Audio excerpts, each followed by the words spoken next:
Donc nous allons vous présenter effectivement une modalité toute nouvelle qui s'inscrit dans la logique d'un parcours sur mesure.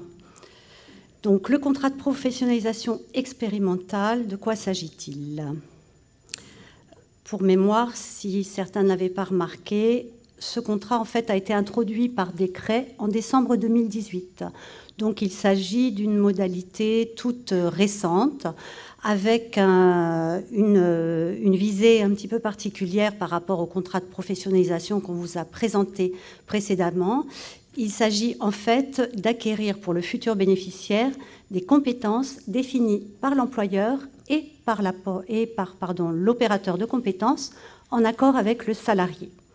Alors, pourquoi? L'objectif en fait de ce contrat de professionnalisation expérimentale est de favoriser l'insertion professionnelle des futurs salariés et en particulier des personnes les plus éloignées de l'emploi. S'agissant des publics, eh bien, je ne reviendrai pas dessus, ça vous a été détaillé précédemment, ce sont les mêmes publics que le contrat de professionnalisation classique. Alors, ce qui est important, en fait, ce qui distingue précisément le contrat de professionnalisation expérimentale du contrat de professionnalisation, c'est qu'on n'a plus pour objectif d'acquérir une qualification reconnue par une convention collective, un titre, un diplôme, un CQP, mais une formation sur mesure, adaptée aux besoins du bénéficiaire et aux besoins de l'entreprise. Donc ça, c'est fondamentalement ce que vous devez retenir sans doute sur le contrat de professionnalisation expérimentale, c'est qu'on peut vraiment adapter la formation aux besoins du futur salarié et aux besoins de l'entreprise. Et on peut notamment, c'est aussi une des dispositions de cette dernière loi, on peut aussi viser bien sûr l'obtention de blocs de compétences. Si on peut, c'est plutôt conseillé. Voilà, s'agissant du régime juridique, eh bien, c'est exactement ce qu'on vous a décrit précédemment, donc c'est le même cadre juridique que le contrat de professionnalisation classique. Ce que j'ai envie de souligner, peut-être, on vous l'a dit, mais peut-être le rappeler parce que certains l'oublient, la durée du contrat de professionnalisation peut désormais donc être allongée au-delà des 12 mois, on l'a dit tout à l'heure, par accord de branche, mais aussi pour certains publics spécifiques. Ce sont les publics prioritaires, pour faire court, que l'on vous a présentés précédemment. Ce qui est important, donc ce contrat, il a été introduit, donc c'est très récent, je vous l'ai dit, 29 décembre 2018. Il a une durée de 3 ans. On est bien dans une logique d'expérimentation. Donc, on va prendre le temps de construire des parcours de formation sur mesure. Et puis, on va prendre le temps aussi d'évaluer, bien évidemment, ce que l'on fait. Donc, d'ici au plus tard, le 30 septembre 2021, nous procéderons à cette évaluation qui sera présentée au Parlement. Et les OPCO seront partie prenante de cette évaluation. Je vais passer la parole à Joël pour parler du rôle des OPCO.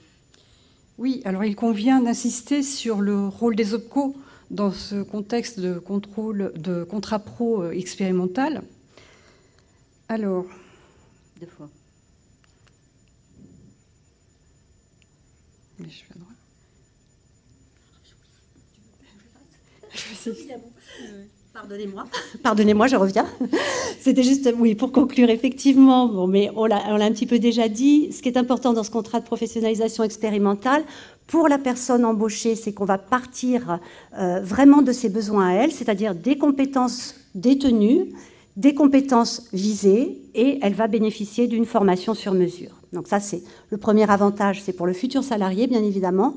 Et puis, deuxième avantage pour l'entreprise, eh bien, c'est que l'on va construire un parcours de formation qui n'est pas seulement, d'ailleurs, je dirais, un parcours de formation, mais un parcours d'intégration dans l'entreprise. Avantage, bien entendu, pour l'entreprise également, c'est qu'elle sera financée par l'OPCO. Et puis, enfin, peut-être pour conclure, ce qui est important peut-être de dire, c'est que toutes les parties prenantes sont impliquées dans la définition de ce parcours. L'employeur, l'OPCO, l'organisme de formation et surtout le salarié. Et ce que j'ai oublié de vous dire tout à l'heure, c'est que ce parcours de formation, il est défini en amont du contrat, avant même la signature du contrat. Excuse-moi. Donc, je reviens sur le rôle de l'OPCO, si ça veut bien passer. Donc, l'OPCO a pour fonction, bien sûr, d'aider à définir les compétences à acquérir. Donc ça, il le définira avec l'employeur et le salarié. Il va aider à établir le parcours de formation en veillant à l'articulation entre le pratique et le théorique. Il va assurer le suivi du parcours de formation avec, au besoin, des adaptations si il y a des modifications effectuées sur le parcours de formation, sur le contenu de la formation, sur le parcours de formation dans ce cadre. Et puis, il va contribuer à l'évaluation de la formation selon des indicateurs qui sont rédigés dans un cahier des charges rédigé par le ministre de la formation professionnelle. Voilà, je passe la parole à Déborah.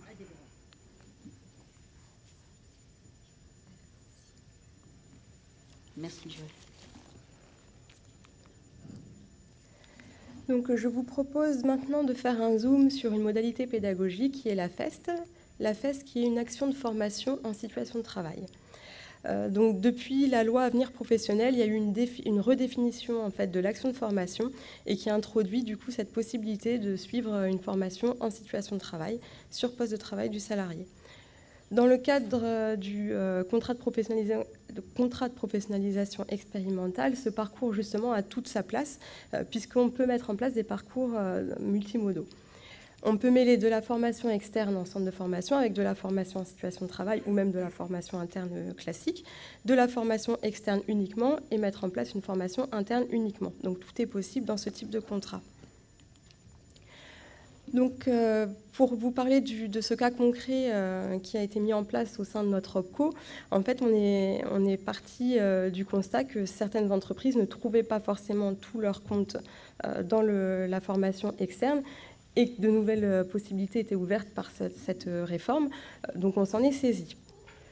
Donc, l'entreprise concernée, c'est une entreprise agricole, une TPE, avec un effectif de salariés permanents très petit. Donc, on a 3 salariés en équivalent temps plein permanent et 30 salariés en équivalent temps plein qui sont des salariés saisonniers, embauchés régulièrement dans le courant de l'année.